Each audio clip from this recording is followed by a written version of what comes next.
quá xa vời con đường anh đi. Giờ đây đã phăng bóng một người mình anh bước trên cô đơn. Từng giọt nước mắt cứ rơi bao ngày.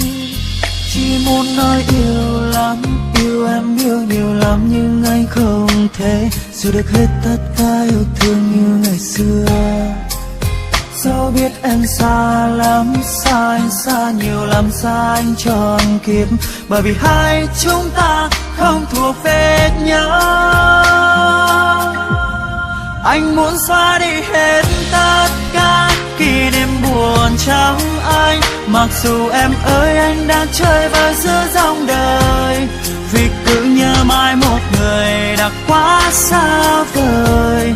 Yêu thêm cho con tim anh trở nên lạc lối. Anh muốn xóa hết tất cả bao hy vọng trong anh, mặc dù con tim anh đã trở nên rất rối bời, vì phải cố quên một người đã quá yêu rồi. Nhưng em ơi anh không tiền giang lối.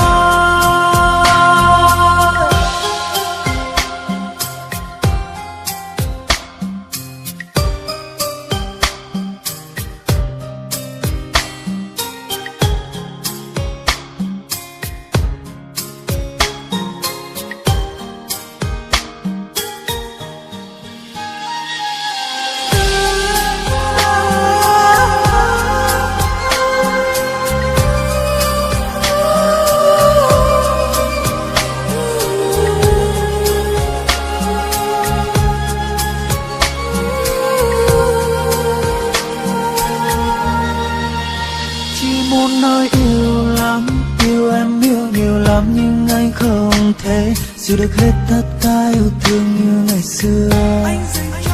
Dẫu biết em xa lắm, xa anh xa nhiều lắm, xa anh trọn kiếp, bởi vì hai chúng ta không thuộc về nhau.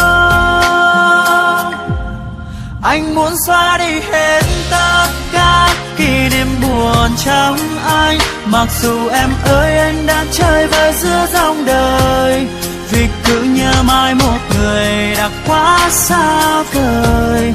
Yêu thêm cho con tim anh trở nên lạc lối. Anh muốn xóa hết tất cả bao hy vọng trong anh, mặc dù con tim anh đã trở nên rất rối bời, vì phải cố quên một người đã quá yêu rồi. Nhưng em ơi anh không tiền giang lối. Anh muốn xóa đi hết tất cả kỷ niệm buồn trong anh, mặc dù em ơi anh không thể nào quên được em.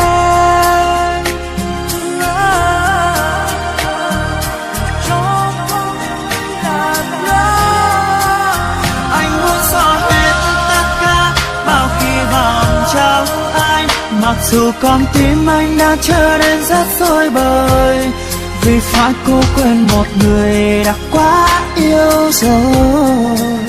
Nhưng em ơi anh không tiền giang lối.